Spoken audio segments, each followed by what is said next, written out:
Hola, muy buenas tardes, muy buenos días, muchachos. Continuamos con nuestra materia de Psicología 2. El día de hoy, vamos a continuar con un tema que ya habíamos venido anunciando desde las anteriores clases, la terapia cognitiva conductual o terapia cognitivo-conductual. Bueno, antes que nada, vamos definiendo precisamente a la terapia cognitivo-conductual. Dice, es un conjunto de teorías aplicadas a la resolución de perturbaciones psicológicas. Para entender esta parte, recordemos que la psicología se podría decir que se divide en dos áreas. Una es el área de investigación y la otra la área de aplicación.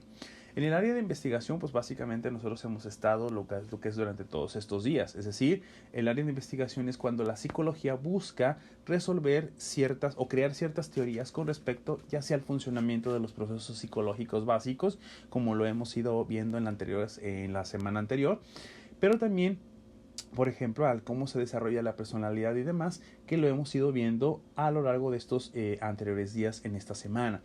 En el caso de la terapia cognitivo-conductual, cuando se habla de terapia, ya estamos dentro de lo que es el área de aplicación, es decir, ya se utilizan los conocimientos que hemos obtenido a partir de nuestras investigaciones y buscamos aplicarlos para la resolución, precisamente como aquí lo dice, de perturbaciones psicológicas. Es utilizar ese conocimiento que tú acabas de obtener para buscar solucionar problemas ya muy específicos. ¿Ok? Bueno, seguimos.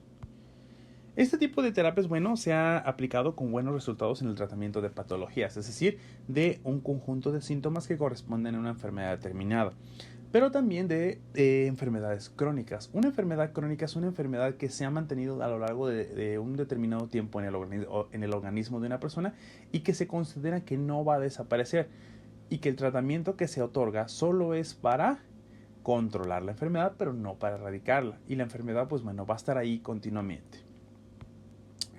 Esta teoría, va a ser creada por el doctor Aaron Beck de la Universidad de Pensilvania. Y en este momento, va a ser creada precisamente para resolver el problema de la depresión. La teoría cognitivo-conductual parte de los supuestos de que todas las perturbaciones psicológicas tienen como base una distorsión del pensamiento. Ojo, el área de investigación, antes de pasar propiamente a la terapia, va a considerarse precisamente que los problemas psicológicos de las personas realmente más que nada parten de la distorsión del pensamiento, es decir, la distorsión de las ideas o creencias que yo tengo con respecto a la realidad. Pensemos, por ejemplo, en una persona que siente que tiene sobrepeso. Es decir, se ve en el espejo con determinado peso, pero, ojo, esta imagen que la persona tiene de sí mismo puede ser una percepción distorsionada, una percepción que se ha ido generando a partir de los comentarios, burlas y quizá malos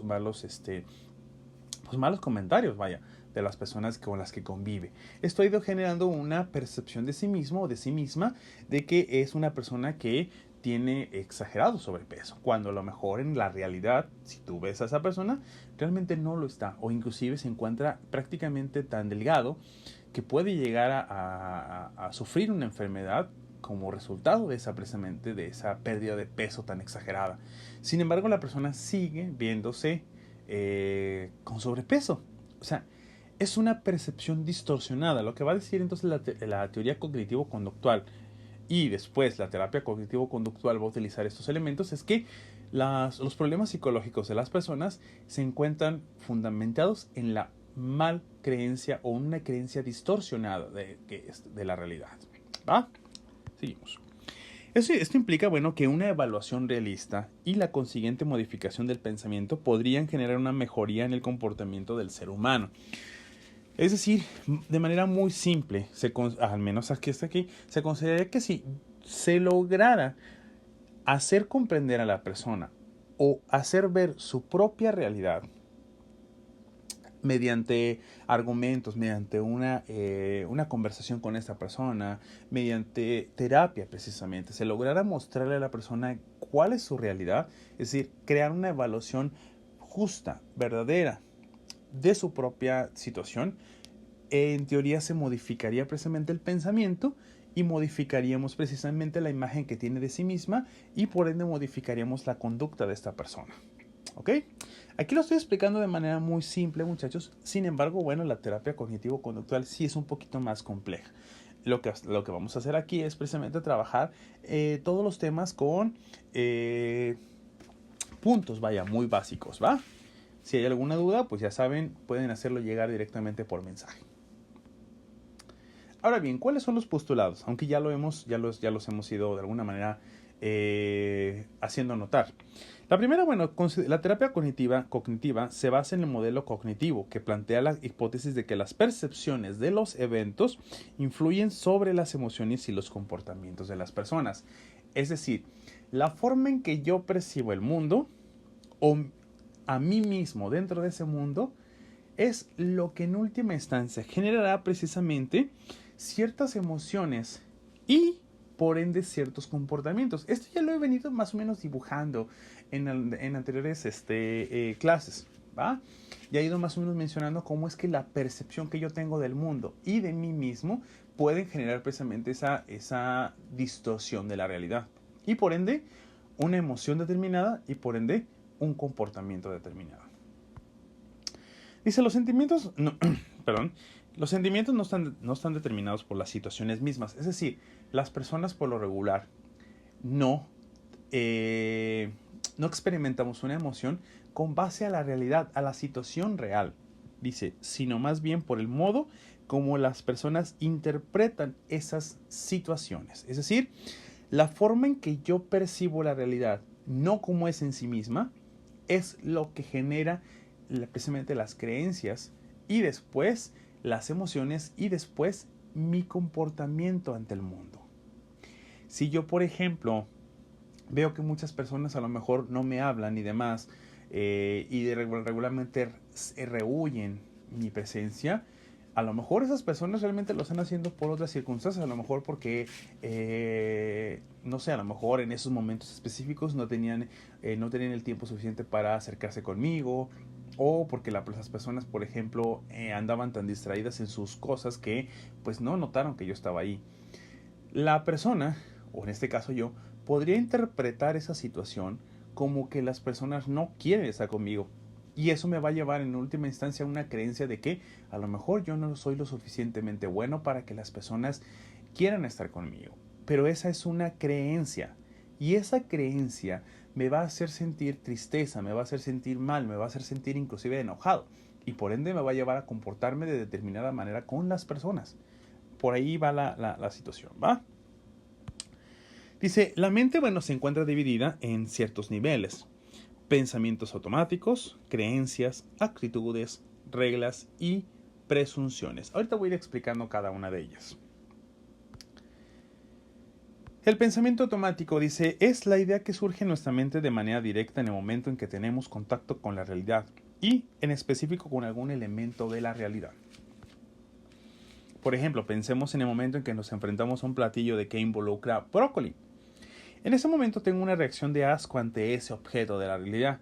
Supongamos que no nos gusta el brócoli o que no lo hemos probado, o cuando éramos niños. Pensemos en una experiencia cuando éramos niños y nos quieren dar un brócoli o alguna verdura que consideramos desagradable, pero que no habíamos probado. Para comprender nuestra reacción, bueno, debemos preguntarnos qué es lo que acaba de pasar por mi mente. Es decir, cuando yo vi el brócoli, ¿cuál idea surgió en mi mente? Casi estoy seguro es el brócoli es desagradable. O, uy, no me gusta el brócoli. ¿Correcto? Eso es un pensamiento automático. Es una idea que brota en el momento justo en que yo veo el objeto de la realidad. Eso que pasó por nuestra mente, bueno, es lo que en la terapia cognitivo-conductual o terapia cognitiva se conoce como los pensamientos automáticos. Son pensamientos que surgen en el momento de justo en el que yo veo un objeto de la realidad. ¿Va? Ahora, estos pensamientos automáticos en última instancia van a estar ligados precisamente a otros elementos dentro de la terapia cognitivo-conductual. En este caso va a ser las creencias centrales. Estas ahorita las vamos a revisar. Las creencias centrales, bueno, son ideas fundamentales y profundas que no se suelen expresar ni siquiera ante uno mismo.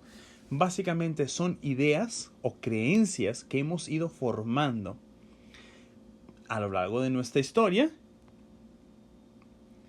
de vida y que asumimos que son ideas verdaderas, absolutas, pero que quizá no tengan la suficiente evidencia para demostrar que realmente es así.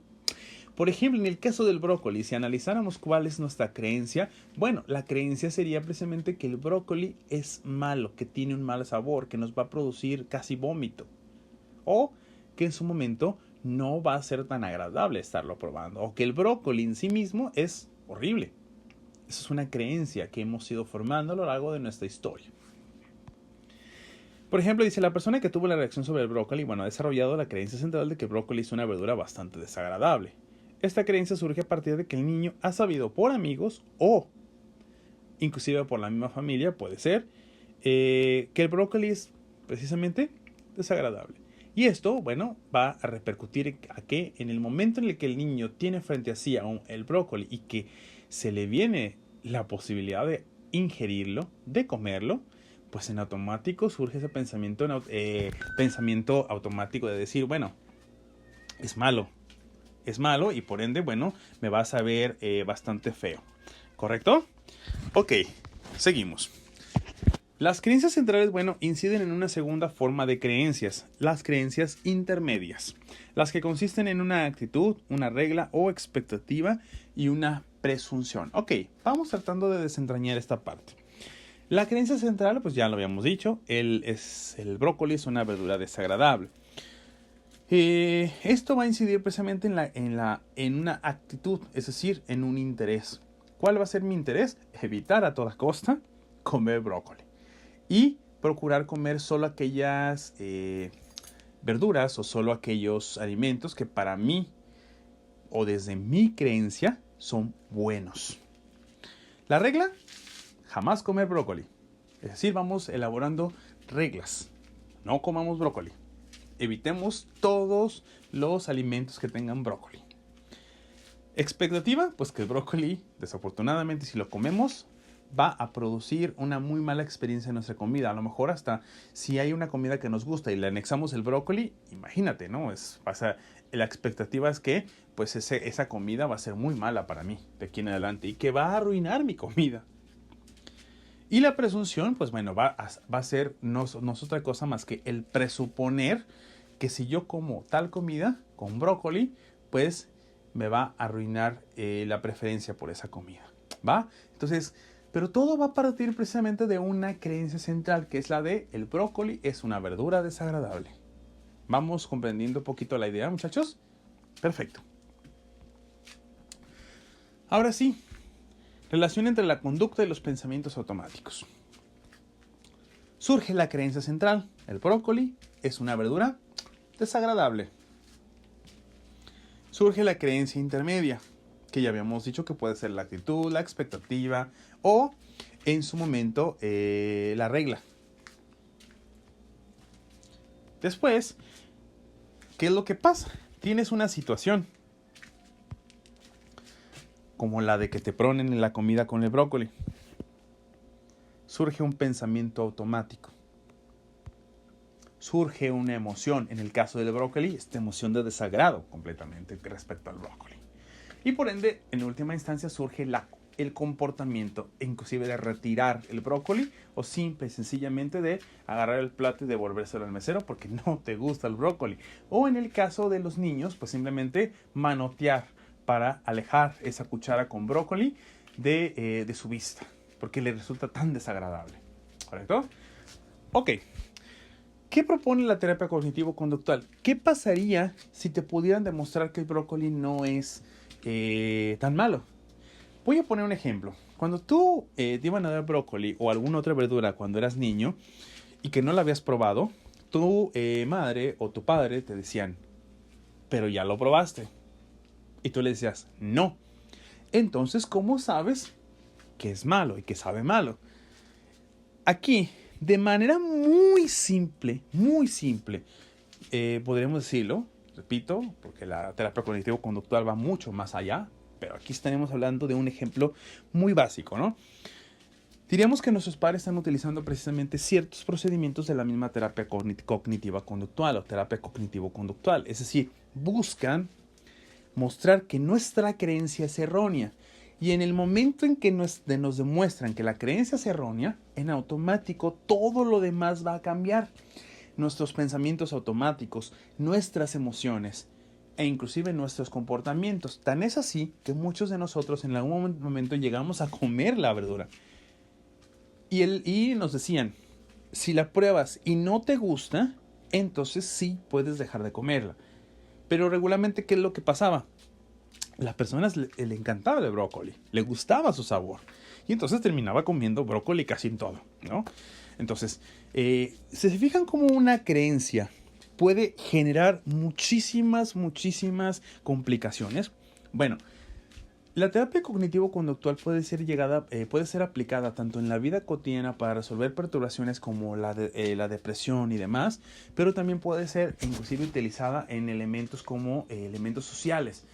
Pensemos, por ejemplo, en las actitudes o comportamientos que tienen las personas racistas, cuando estos precisamente tienen una creencia muy poco sustentada en la realidad, de que las personas, a lo mejor los afroamericanos, las personas de la comunidad LGBT, o cualquier otro grupo social, son malos por sus determinadas características, ¿sí?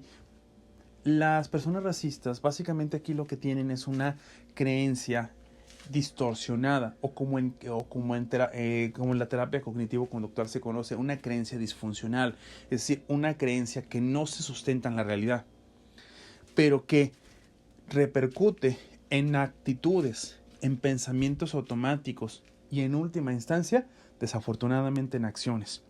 Entonces, ¿se podría aplicar esta terapia o esta serie de procedimientos? Sí, de hecho sí. De hecho, creo que la terapia cognitivo-conductual se llega a aplicar hasta en la misma vida cotidiana, ¿no? La misma educación, por ejemplo, nos va mostrando cómo ciertas creencias que nosotros teníamos dadas por hecho, realmente no lo son. Y entonces cuando van cambiando nuestras creencias, por ende van cambiando nuestras emociones con respecto a esos elementos de la realidad y por ende en las acciones o conductas que tenemos hacia ellos o hacia esas personas. ¿Correcto?